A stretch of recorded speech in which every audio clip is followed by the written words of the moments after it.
Feliz sábado, queridos irmãos.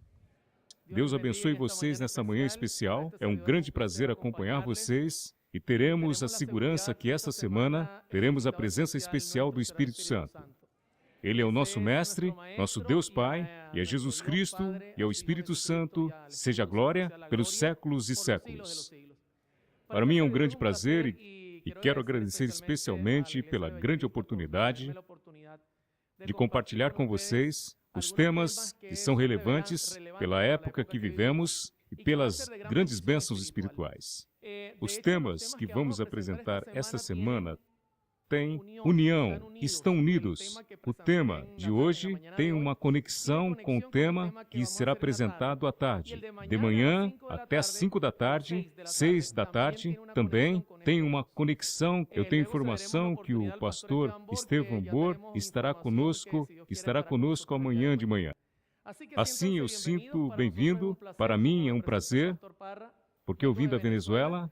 E especialmente estou feliz porque sei que o Senhor está muito perto e que é um momento especial das Escrituras, pela Palavra de Deus. Bom, o tema de hoje, nós podemos projetar, é um tema que vai introduzir o que vai a seguir. É um tema muito especial porque fala especialmente da pátria celestial e aponta para aquele que devemos olhar, que é o Senhor Jesus Cristo. E o tema de hoje tem por nome de servo a rei. E de alguma maneira vai tratar utilizando a Escritura, hoje olhando bem no céu para entender que foi que o Senhor Jesus Cristo desejou e disse aos seus discípulos, e de que maneira fariam o seu trabalho nesta terra. De servo a rei, um tema interessante, mas não vamos começar sem a permissão do Senhor. Sabe que eu fico muito admirado com esta citação. E tendo orado, moveu-se o lugar em que estavam reunidos. Esta oração foi poderosa, não? Moveu o lugar em que estavam reunidos. E todos foram cheios do Espírito Santo e anunciavam com ousadia a palavra de Deus. Eterno Pai que está no céu, santificado seja o seu nome pelos séculos dos séculos. Estamos contentes e felizes, Senhor, porque Jesus Cristo está orando e ministrando em nosso favor. Queremos rogar-te que, esta manhã, o seu Santo Espírito que enviou para esse tempo para todos nós, poderá estar dirigindo todos nós em cada estudo, para que possamos abrir a Tua Palavra, especialmente a hora que o Espírito Santo deva descer em sua igreja, uma obra de chamado ao arrependimento e um desejo tremendo de imitar a vida de Cristo. Graças porque nos escuta e porque nos dá segurança de estar conosco até o fim do mundo, como foi prometido. Em nome de Jesus. Amém. Bem, eu quero começar com esta passagem de João capítulo 1, versículo 1, que vocês sabem muito bem, porém eu vou recordar, quando João disse, no princípio era o Verbo, e o Verbo era com Deus, e o Verbo era Deus. Este era em princípio com Deus. Todas as coisas foram feitas por Ele, e sem Ele, nada do que foi feito se fez. Esta é uma maneira como João começa o seu evangelho. Sabe qual a diferença dos outros evangelhos? Sempre os outros evangelistas começam narrando a vida de Cristo. João começou apresentando diretamente a Cristo como Deus, para que se entendesse bem o sacrifício que Jesus fez para nos salvar. A serva do Senhor, em seu livro, a fim de conhecê-lo na página 13, Cristo é o Verbo, o unigênito de Deus, um só com o Pai eterno, um só em natureza, em caráter e propósito. Era o ser que poderia penetrar em todos os desígnios e mistérios de Deus, e chamará o seu nome de admirável conselheiro, Deus forte, Pai eterno, Príncipe da paz. Estes são os princípios dos dias no céu. Não tenha dúvida de que o Senhor Jesus Cristo tem a mesma natureza que o Pai. Não há nenhuma dúvida, irmão. Se você tiver alguma dúvida sobre isso, estará de alguma maneira perdendo o poder que se acha na verdade bíblica. É interessante que quando Isaías apresentou a Deus, No capítulo 6, no versículo 1 ao 3, no ano em que morreu o rei Uzias, vi o Senhor sentado sobre um trono alto e sublime, e a cauda do seu manto enchia o templo. Porém, em cima dele haviam serafins, cada um tinha 6 asas, com 2 cobriam os seus rostos, e com 2 cobriam os seus pés, e com 2 voavam. Santo, santo é o Senhor Jeová dos exércitos, toda a terra está cheia da sua glória. Em Isaías, podemos ver a Deus em sua riqueza e aos anjos que adoravam o Senhor Jesus Cristo e glorificavam o seu nome. Irmãos, os anjos no céu sentem uma especial atração por manter uma adoração a Deus. Não existe uma coisa mais importante no céu. Os anjos se rendem a Deus porque sentem a sua supremacia. As Escrituras dizem que, tristemente, há muito tempo atrás, um desses anjos não estava em harmonia e lançou uma nota discordante no céu. O tema não é esse, mas é apenas um resumo para entrar no tema. O anjo Lúcifer era o maior. Depois de Deus, era o anjo. Depois de Deus, era o anjo mais deslumbrado. E as Escrituras, falando dele em Isaías, diz: como caíste do céu, estrela da manhã, como foste cortado por terra, tu que debilitavas as nações. Este anjo era líder poderoso no céu. Tristemente, sua atitude egoísta estava trazendo sua ruína. Sabe qual foi a maior acusação que este anjo lançou contra Deus? É muito pouco aprofundado sobre esse tema, mas como igreja precisamos nos aprofundar. A acusação que este anjo lançou contra Deus aparece no livro O Grande Conflito, na página 556. Ele havia acusado a Deus, diz, de buscar tão somente a sua própria exaltação, com a exigência de submissão e obediência por parte de suas criaturas. E havia declarado que o Criador exigia que todas as criaturas se negassem a si mesmo. Ele mesmo não participava da mesma negação e não fazia sacrifício algum nele mesmo. Satanás se levanta e diz: tu exige que nós todos nos encurvemos perante ti, mas o Senhor não dá exemplo. Todo tempo tu está por cima de nós. O Senhor está exigindo de nós. Todo tempo o Senhor está ordenando. Todos nós. Tu não dá o exemplo. Esta é a minha maior acusação contra ti. Sabem que? A serva do Senhor revela, então, que para salvar uma raça caída e pecadora, o legislador do universo fez o maior sacrifício que o amor poderia esperar, pois Deus estava com Cristo reconciliando o mundo. Surpreendentemente para o céu, quando Satanás lançou a acusação e o homem caiu em pecado, fez justamente ao contrário do que era acusado. A Escritura diz, irmãos, acompanhem comigo, em Filipenses 2:5, de sorte que haja em vós o mesmo sentimento que houve também em Cristo Jesus. Deixa eu falar uma coisa importante, irmãos, para a igreja. Aos irmãos que não estão sintonizando o sistema de comunicação que tem a igreja, quando a igreja tiver o sentir de Cristo, estaremos preparados para ir para o céu. Este é um chamado que Paulo acha relevante para o tempo em que vivemos, que nós necessitamos sentir que Cristo ressuscitou para nos salvar. E disse que, sendo em forma de Deus, não teve por usurpação ser igual a Deus. O Senhor não se vangloriou da adoração que os anjos serafins rendiam a Ele. Estavam preparados para serem seus voluntários. Jesus Cristo fez questão, sabe do quê? Do amor que sentia pelo ser humano. E segue dizendo, mas esvaziou-se a si mesmo. Como pastor, o que me chama a atenção, este pedacinho de passagem. Irmãos, se eu tenho diante um inimigo, e eu estou desarmado, e o inimigo me quer atacar, e é mais poderoso do que eu, e eu estou desarmado, não tenho arma. Não há para onde correr. Está difícil a guerra. Sabe o que é interessante? Se eu tenho uma arma guardada, e eu sei que ela está guardada, eu posso vencer num só pensamento o meu inimigo. E quando o inimigo me vai atacar, eu não uso minha arma. Isto é admirável.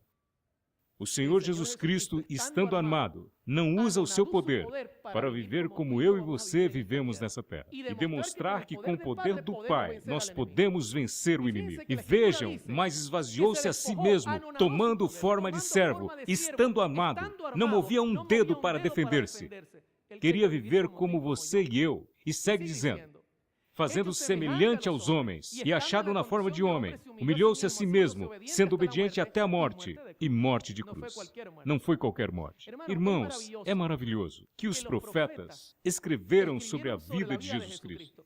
Se há algo que eu gosto de apresentar em cada tema que me toca pregar, sem qualquer estrutura do tema, é a Cristo e Cristo crucificado e ressuscitado, meu irmão. Porque não há outro caminho para onde correr. E todos os profetas escreveram especificamente, apontando sobre a obra de Cristo. Todos nós podemos notar que em 1 Timóteo 3,16, Paulo resume, e sem dúvida alguma, grande é o mistério da piedade. Um mistério. Deus se manifestou como? Em carne. Não duvide que foi Deus. Não foi um ser criado. Foi justificado no Espírito, visto pelos anjos, pregado aos gentios, crido no mundo, recebido acima na glória. Sabe que o Senhor Jesus Cristo, em seu ministério, dava 4 passos que são importantes para a salvação. O primeiro passo ao nascer, ele foi ao santuário simbolicamente falando e se preparou para ir para o segundo passo, que era o seu sacrifício no altar, símbolo que em todo momento o Antigo Testamento apontou a obra redentora de Cristo. Logo, o seu terceiro passo seria ir ao lugar santo para continuar o seu ministério de intercessão, e seu último passo, que Deus sabe quantos anos, seria entrar no lugar santíssimo. Agora, o que me chama a atenção dos profetas, dos escritores bíblicos, é a maneira perfeita como relataram a obra de Jesus. Por exemplo, Jesus nasce e entra no átrio, e muitos creem que só ocorreu a festa dos tabernáculos, quando Cristo, homem como nós, tomou a forma como representa em João capítulo 1, versículo 14. O interessante é que Cristo morreria na Páscoa, no ano de Nissan. Estava perfeitamente desenhado. Cristo morreria na festa da Páscoa. Tudo indicava a morte do Cordeiro. Às 3 da tarde não havia erro algum.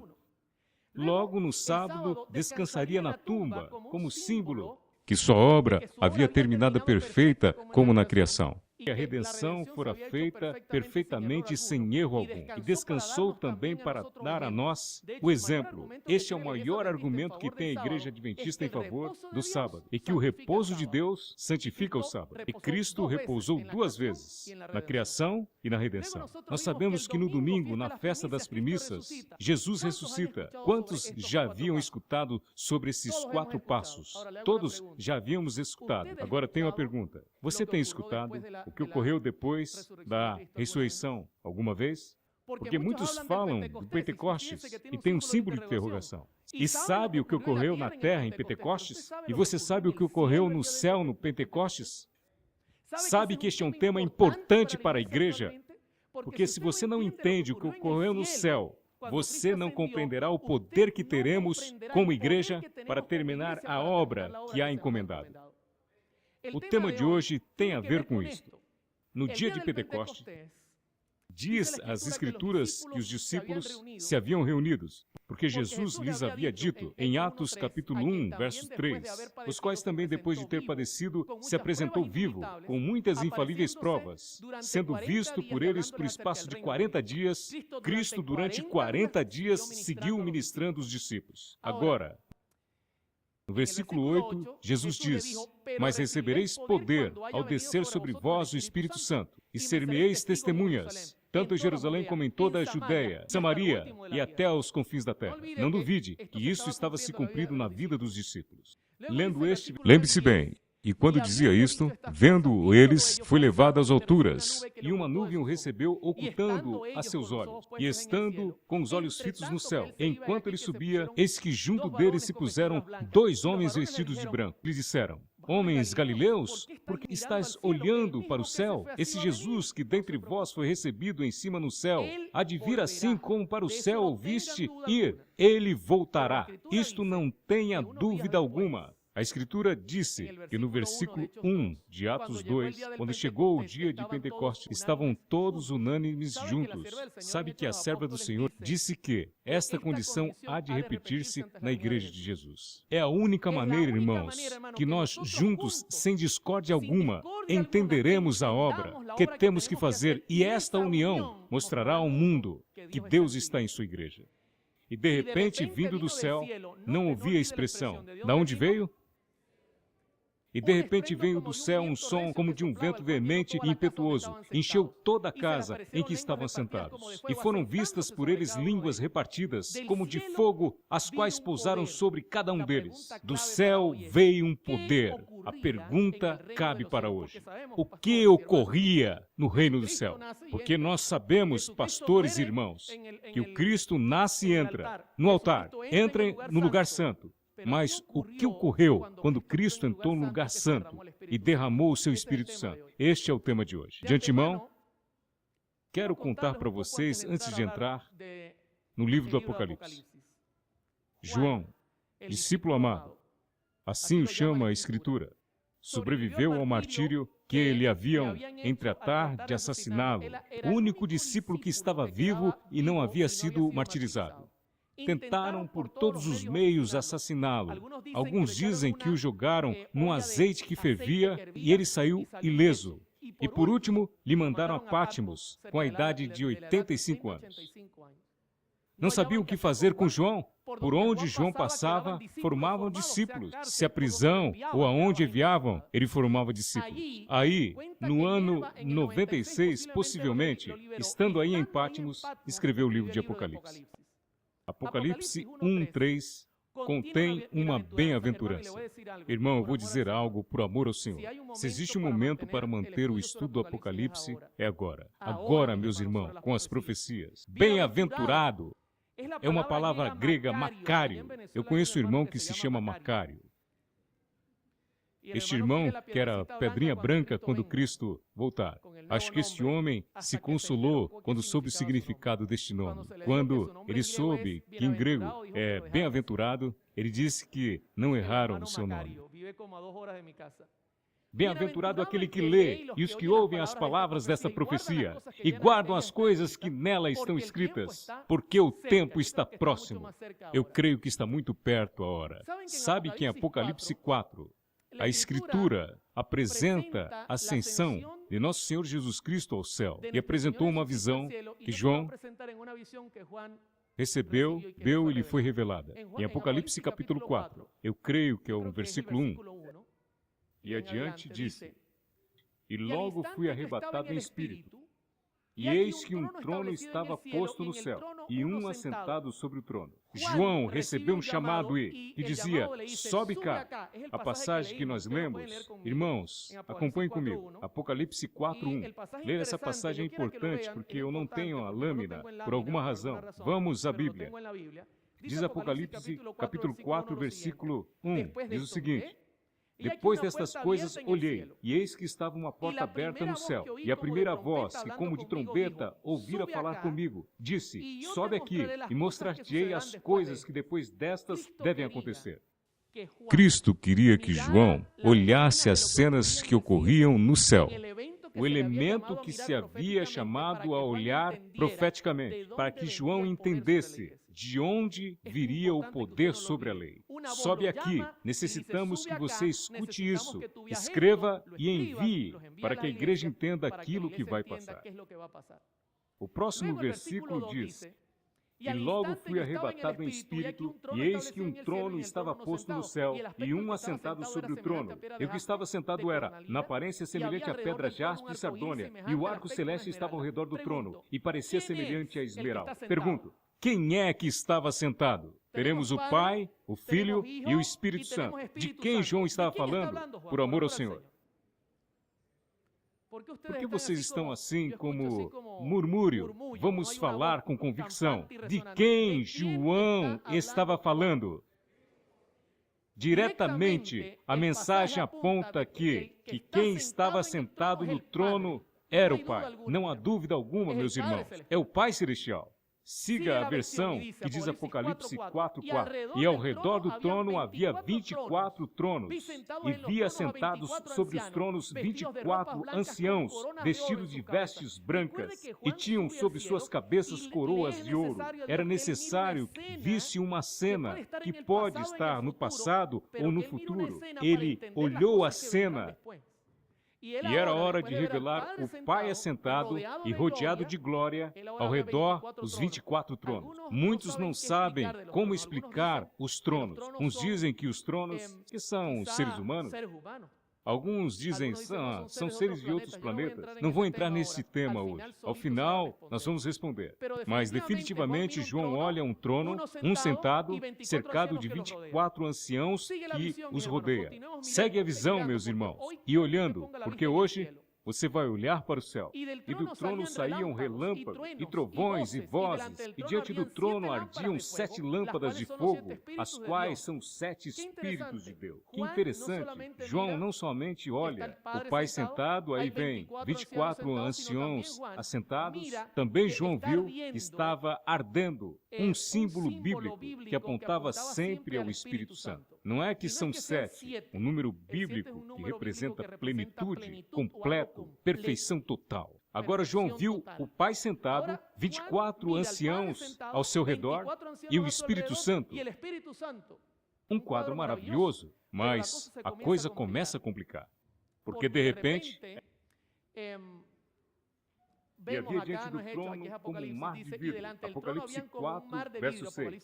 Semelhante ao cristal. E no meio do trono e ao redor do trono, 4 animais, cheios de olhos por diante e por detrás. A coisa começa a complicar. Porque agora João vê o Pai sentado, olha o Espírito Santo, os 24 anciãos e do outro lado os seres viventes. E o primeiro ser vivente era semelhante a um leão e a um bezerro, e tinha o terceiro animal o rosto como de homem, e o quarto animal tinha uma águia voando, e os 4 animais tinham cada um de per si 6 asas, e por dentro estavam cheios de olhos, e não descansavam, dizendo: Santo, Santo, Santo é o Senhor Deus, o Todo-Poderoso, que era, e que é, e que há de vir. Agora temos 4 seres viventes: leão, homem, águia e como um pequeno bezerro. O que significa esta visão? Pense que João está olhando esta cena, olhando uma coisa maravilhosa. Sabe que Ezequiel 1 tem uma visão muito parecida, com certas diferenças desta visão. Mas os símbolos são muito parecidos e nos dão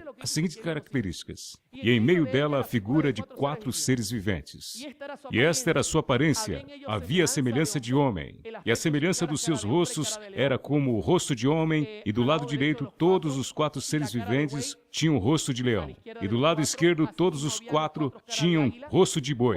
E quanto à semelhança dos seres viventes, o seu aspecto era como ardentes brasas de fogo, e o fogo subia e descia por entre os seres viventes, e do fogo saíam relâmpagos, e os seres viventes corriam e voltavam. A semelhança de que coisa?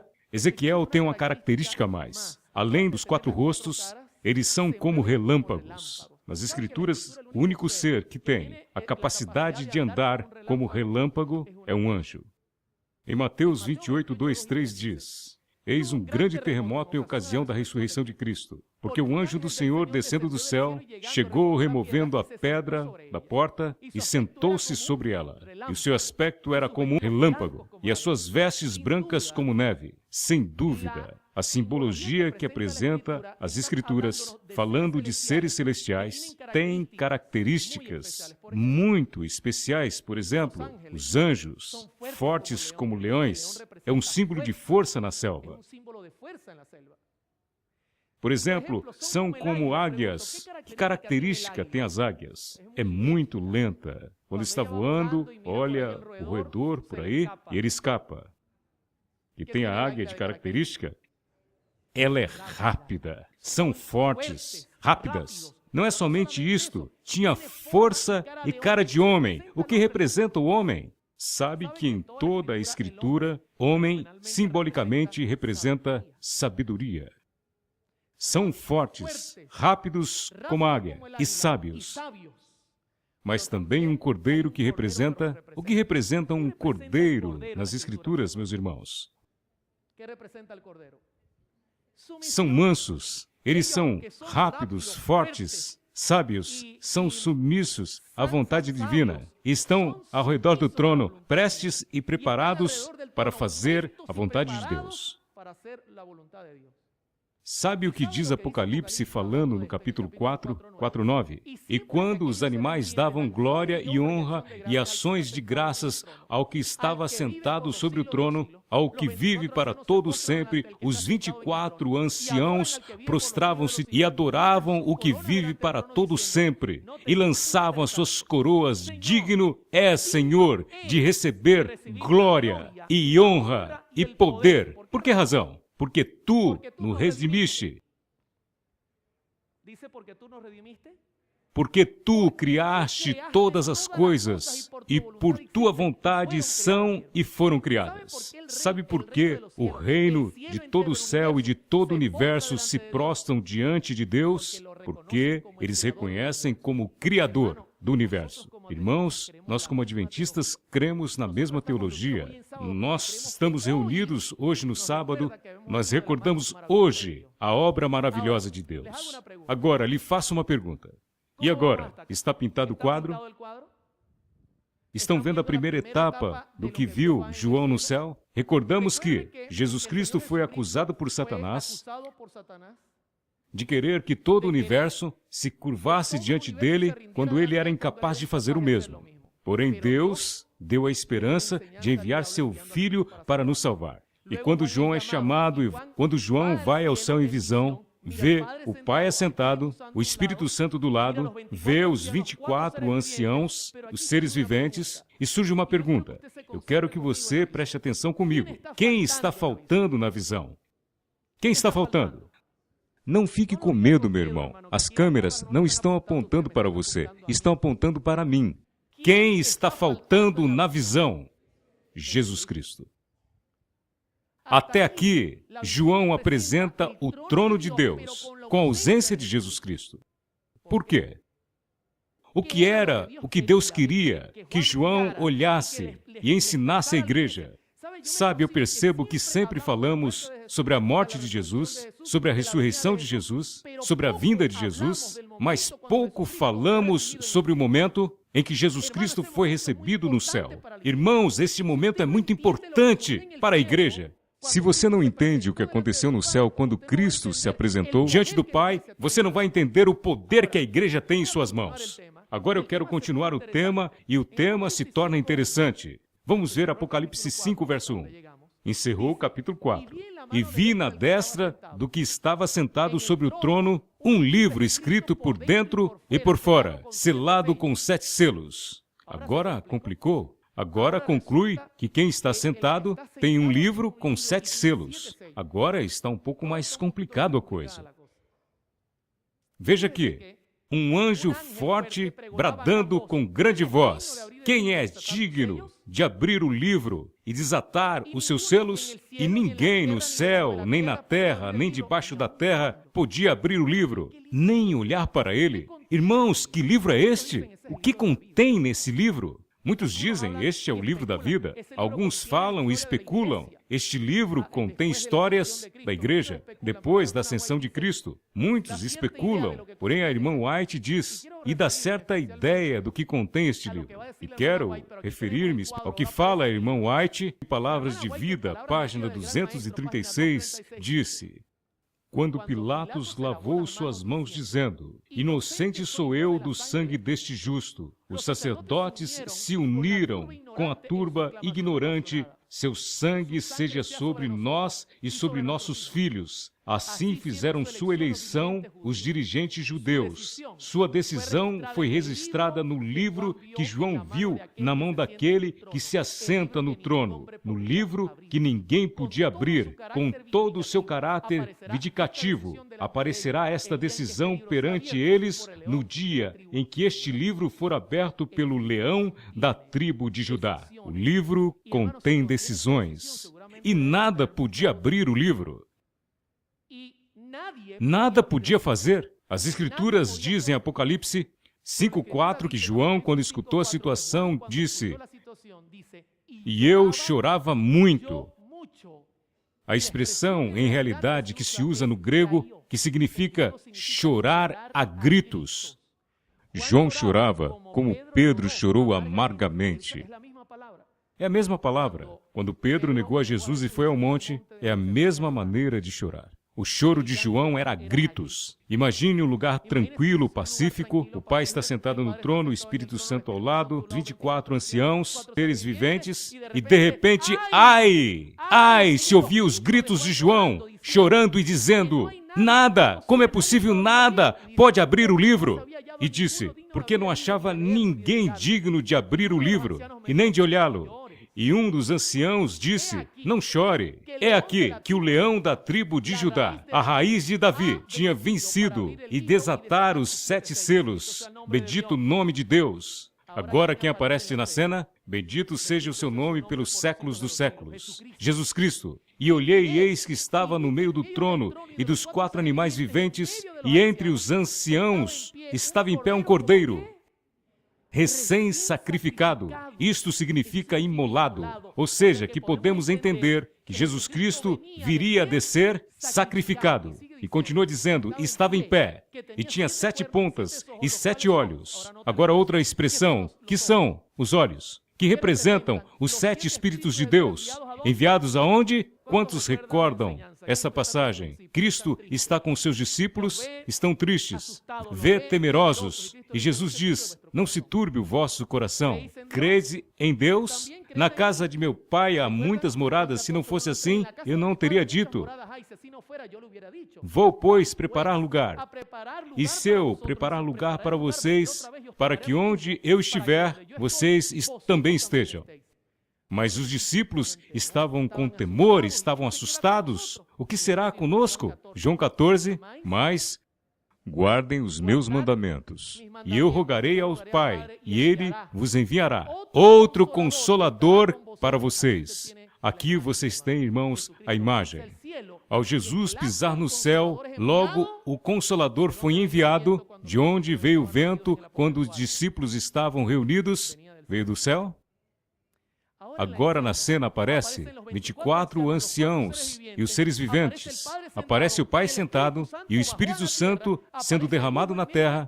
Aparece o Filho no meio do trono e tem em sua mão um livro que contém decisões, irmãos. O que lhe parece esta cena? Verdadeira maravilha essa cena. Quantos se sentem no céu? É verdade que as Escrituras têm o poder de nos levar ao céu. Agora, em Apocalipse 5, 7 a 9, diz, e veio e tomou o livro da destra do que estava sentado no trono, os 4 animais e os 24 anciãos prostraram-se diante do Cordeiro, tendo todos eles harpas e salvas de ouro, cheias de incenso, que são as orações dos santos, e cantavam um novo cântico, dizendo, digno és de tomar o livro e de abrir os seus selos, porque foste morto, e com teu sangue nos comprastes para Deus e de toda a tribo e língua e povo e nação. Bendito seja o nome de Deus. Sabe, a imagem que nós temos aqui está faltando algo.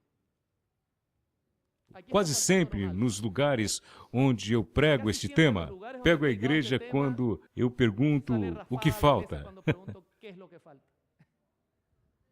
Sabe quando alguém é reprovado no exame? Quase sempre, este meu exame não reprova o aluno, porque eu sei que vocês são bons alunos e que estão atentos, não perderam atenção em nenhum segundo. O que falta no quadro? Quem falta? Alguns estão buscando rapidamente em Apocalipse 5. Colar não vale. Irmãos, estão faltando os anjos. E te digo mais, está faltando algo importante no céu.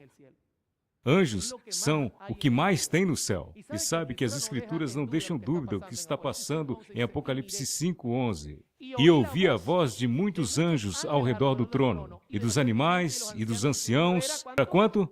Milhões de milhões e milhares, que com grande voz diziam, Digno é o Cordeiro, que foi morto de receber o poder, riquezas, sabedoria, força e honra e glória e ações de graças. Eu vi a toda criatura que está no céu e na terra e debaixo da terra, e que estão no mar, e a todas as coisas que neles há a dizer, ao que está sentado sobre o trono e ao Cordeiro, sejam dadas ações de graças e honra e glória e poder para todos sempre. Amém. Glória a Deus. O que parece esta cena? Agora, aqui nós temos um quadro completo. Eu quero compartilhar com vocês uma cena, ou um resumo quase perfeito do que foi apresentado. Eu gostaria que vocês se concentrassem comigo, irmãos. Quando eu apresento esta citação, você terá um vislumbre do que acontecerá quando nós entrarmos na Santa Cidade. Eu quero ouvir um amém. Eu quero me salvar, irmãos. Eu quero ser salvo. Eu não estou na igreja para me perder, eu quero me salvar. Quando eu entrei na igreja, eu me entreguei a Cristo porque eu quero me salvar. Mas surge uma pergunta, mais uma somente por hoje. Onde estava Jesus e os anjos em Apocalipse 4, que não apareceu em nenhum momento? Em Atos 1:3 diz, também depois de ter padecido, se apresentou vivo com muitas provas infalíveis, sendo visto por eles por espaço de 40 dias e falando das coisas concernentes ao reino, terminando de ministrar. E em Marcos 16:20 diz, ora, o Senhor, depois de lhes ter falado, foi recebido no céu e sentou-se à direita de Deus. Portanto, o céu se preparava. Imagine esta cena, irmãos. Eu quero que você imagine. Deus chama as pessoas que leem João para que vejam o momento em que chega no céu e quando Cristo é recebido no céu. Eu quero dizer para vocês que Apocalipse 4:5 apresenta a cena e a irmã White a apresenta de uma maneira muito mais poderosa. Desejado de todas as nações, páginas 772 a 774. Todo o céu estava esperando para saudar o bendito Salvador à sua chegada às cortes celestiais. Ao ascender, abriu ele o caminho e a multidão de cativos libertos à sua ressurreição o seguia. Imagine a cena. Cristo vai adiante e de trás dele vai todos os salvos e, quando ele levantou da terra, a tumba dos santos foram abertas. Uma vez que saiu Jesus Cristo, os santos ressuscitam. Eu estava discutindo com um pastor evangélico e ele disse que eles voltaram a morrer. Morrer? Jesus Cristo vai ressuscitar os santos para morrer? Os que estavam na morte, ele levou com ele. A caminho da santa cidade, atrás dele, vão todos os que ressuscitaram com ele. Um grupo, que são os primeiros troféus de sua ressurreição, de seu poder. São os que chegaram na terra, sacudiram o inimigo e venceram. Estão no céu. Escute o que diz a serva do Senhor. Todo o céu estava esperando para saudar o Salvador à sua chegada às cortes celestiais. Os anjos vão atrás cantando glória a Deus. Bendito o nome de Jesus. Ao chegar à cidade de Deus, as hostes de anjos cantam. Se estão cercando a cidade, imagine vocês, nós estamos cercando a cidade. E os anjos vêm cantando conosco. E de repente os anjos começam a cantar. Estou seguro que este cântico vai se repetir. Levantai, ó portas, as vossas cabeças. Levantai-vos, ó entradas eternas, e entrará o Rei da Glória. Sabe o que é interessante? É quando Jesus estava crucificado, ele disse, Deus meu, por que me desamparaste? Salmo 22. No Salmo 23, o salmista disse, ainda que eu ande no vale da sombra da morte, não temerei mal algum. No Salmo 22, Jesus está crucificado. E no Salmo 23 já está na sombra da morte. E no Salmo 24 está cumprindo o que eu estou dizendo. Está vendo a ordem? Levantai, ó portas, as vossas cabeças, levantai-vos, ó entradas eternas, e entrará o Rei da Glória. E os sentinelas da guarda respondem, quem é este Rei da Glória? Disse isto não porque não sabiam quem é, senão porque queriam uma resposta sublime, maior. É o Senhor dos Exércitos, é o Senhor poderoso em batalha. Irmãos, os anjos não perguntam, porque não sabem, não se cansam de escutar o nome de Jeová, o nome de Jesus. Bendito este nome. O nome de Jesus encanta eles. Segue dizendo: levantai, ó portas, as vossas cabeças. Levantai-vos, ó portas eternas, e entrará o Rei da Glória. Quem é este Rei da Glória? Em outra expressão, os anjos não se cansam nunca de ouvirem, escutar que coisa? Por isto, eu repito, bendito seja o nome de Jesus, meus irmãos. E os anjos de costas respondem: o Senhor dos Exércitos, Ele é o Rei da Glória. Então se abrem de par em par as portas da cidade de Deus, e a angélica multidão entra por elas, numa explosão de harmonia triunfante. Aí está o trono. E vamos começar com Apocalipse 4. Quem está no trono? Ao seu redor, o arco-íris da promessa. Ali estão querubins e serafins, os comandantes das hostes celestiais, os filhos de Deus, os representantes dos mundos não caídos, acham-se congregados. Quando o irmão White olha os seres viventes, diz que são os comandantes dos anjos. E os 24 anciãos diz que são os líderes dos mundos que não pecaram.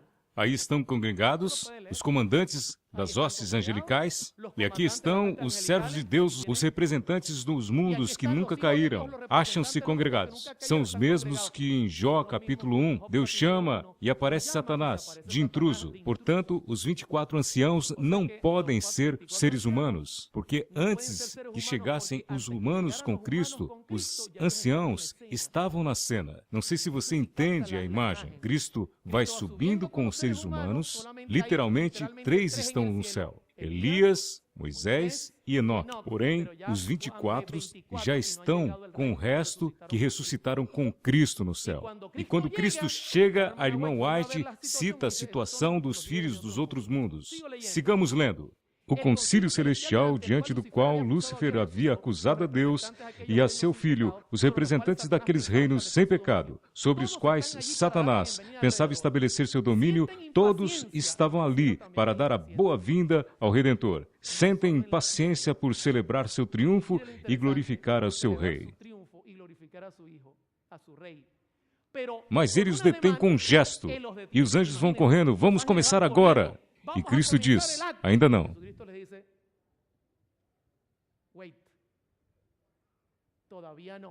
Não pode receber a coroa de glória e as vestes reais, irmãos. Entra à presença do Pai. Mostra a fronte ferida, o atingido flanco, os dilacerados pés. Ergue as mãos que apresentam os vestígios dos cravos. Tremendo. Aponta para os sinais de triunfo, que são os que ressuscitaram com ele. Apresenta a Deus o molho movido, aqueles ressuscitados com ele como representantes da grande multidão, que há de sair do sepulcro por ocasião da segunda vinda. Aproxima-se do Pai, em quem há alegria a cada pecador que se arrepende, que sobre ele regozija com júbilo, antes que os fundamentos da terra fossem lançados. O Pai e o Filho se haviam unido num concerto para redimir o homem, se ele fosse vencido por Satanás. Haviam-se dado as mãos, num solene compromisso de que Cristo se tornaria o fiador da raça humana. Esse compromisso cumprir a Cristo, quando sobre a cruz soltara o brado: está consumado. Dirigir-se ao Pai. O pacto fora plenamente satisfeito. Agora ele declara: Pai, está consumado. Os hinos de triunfo se mesclam com a música das harpas angelicais. Em todo o céu parece reboar alegria e louvores. O amor venceu. O que estava perdido foi achado. No céu repercute vozes em harmonias e todos proclamam: e honra e glória e o domínio ao que está sentado sobre o trono e o Cordeiro pelos séculos dos séculos. E se dá a ordem: adórenlo todos os ángeles de Deus. Bendito sea el nombre de Jesucristo, hermano. Con gozo inefable, los principados y las potestades reconocen la supremacía del príncipe de vida. La hueste angélica se postra delante de él, mientras que el alegre clamor llena todos los atrios. Digno es el Cordero que ha sido inmolado de recibir el poder, la riqueza, la sabiduría, la fortaleza, la honra y la gloria y la bendición.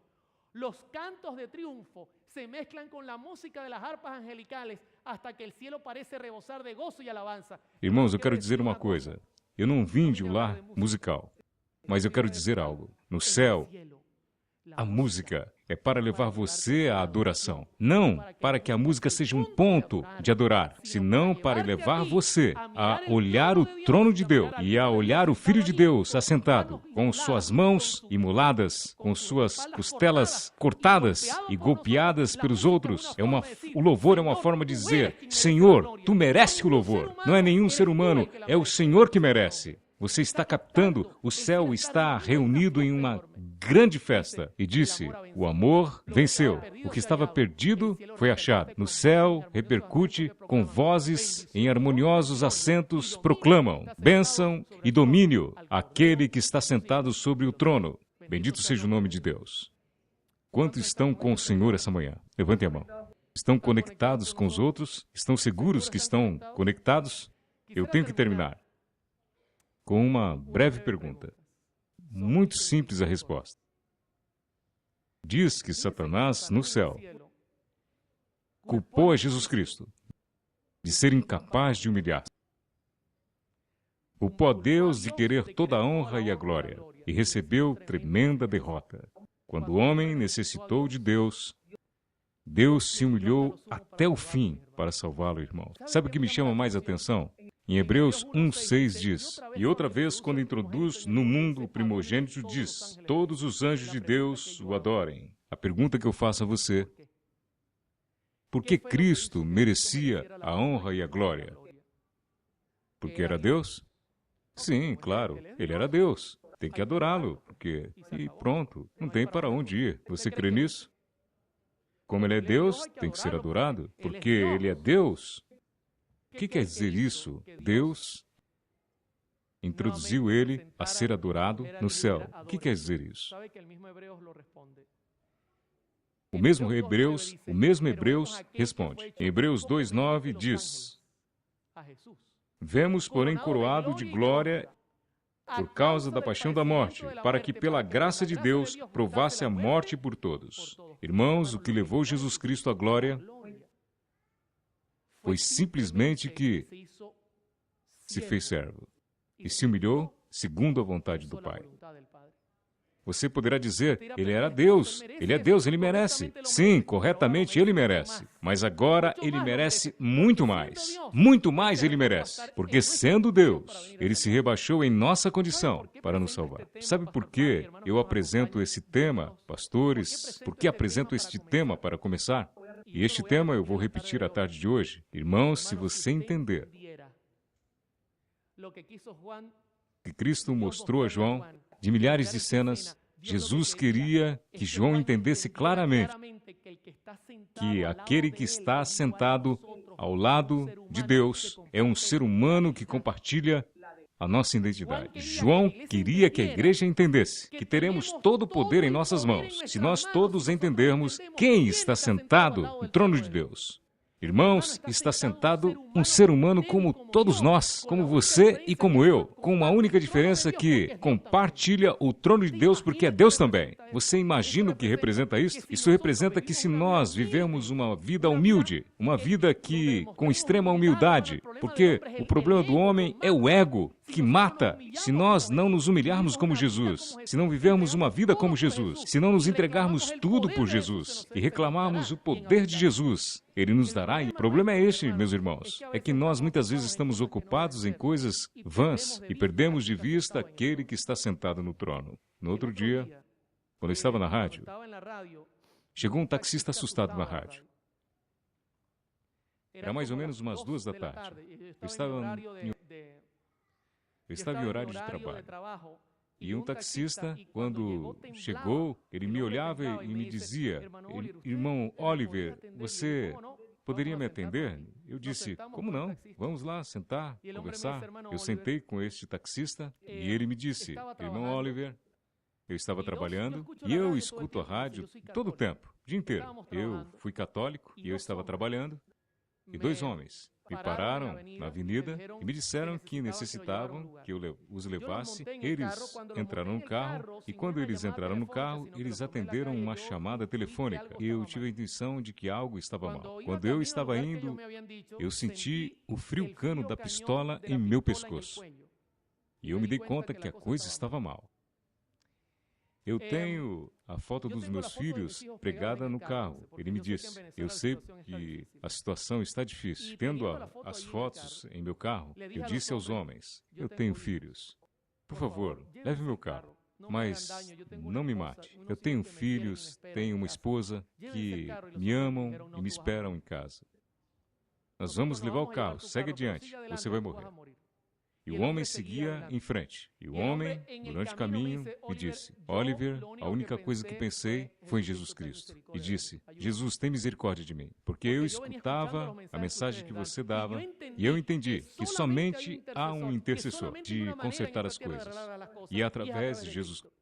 Quando olhei pelo caminho, os homens, em certo ponto, me deteram e disseram, pare aqui, por favor. E eu parei e olhei e perguntei o que passa. Me olharam e perguntaram, você é cristão? E o homem disse, e por que me pergunta nesta hora? E um dos assaltantes disse, nós estamos escutando esta música que você tem aí no rádio. Esta é uma rádio cristã? Sim, é cristã. Os homens, então, olharam para ele, dê graças a Deus, porque você é cristão. Trancaram a porta e se foram. O homem olhava, e sabe o que disse o homem? Oliver, eu dei graças a Deus, porque a rádio me salvou. Este é o problema do ser humano, meus irmãos. O ser humano busca dar a glória a um ser, a uma coisa. E eu disse ao homem, nenhuma rádio te salvou. É Deus que está sentado no trono, cujo filho é um ser como você, assim como eu, humano, porém divino, santo, perfeito, ele que tem trabalhado por você. Irmãos, não percam o tema de hoje à tarde. O tema da tarde de hoje é uma continuação. Você entenderá por que a igreja tem poder para vencer e por que a igreja tem a capacidade. A obra está determinada. Porque aquele que está sentado no trono é Deus, com nossa natureza humana em sua perfeição. Que Deus te abençoe. E agora nós vamos ter uma palavra de oração. Vamos escutar um hino agora e depois uma palavra de oração. Deus te abençoe. Esperamos você à tarde. Oremos. Eterno Pai que está no céu, estamos agradecidos, Senhor, porque esta manhã, através da Tua palavra, nos elevamos ao Teu trono celestial. Temos visto o Cristo Senhor diante de todo o universo, honrado e glorificado, porque se humilhou até o fim, entregou a sua vida para salvar, porque fomos redimidos e temos a oportunidade da vida eterna. Te damos graças, Pai, porque o Espírito Santo está atuando nesta terra. Permite-lhe, Senhor, obrar em nosso coração e mostrar o nosso pecado, mostrar os nossos problemas, mostrar que somente em Jesus Cristo teremos a salvação, e somente com Teu poder poderemos vencer o inimigo. Guarda-nos em Teu amor. Ajuda-nos, Senhor, a contemplar o rosto de Cristo. E caminhemos com a confiança que teremos, a confiança única no intercessor, o único Senhor, no qual podemos ser salvos. Em nome de Cristo Jesus, amém. Deus lhe abençoe, meus irmãos.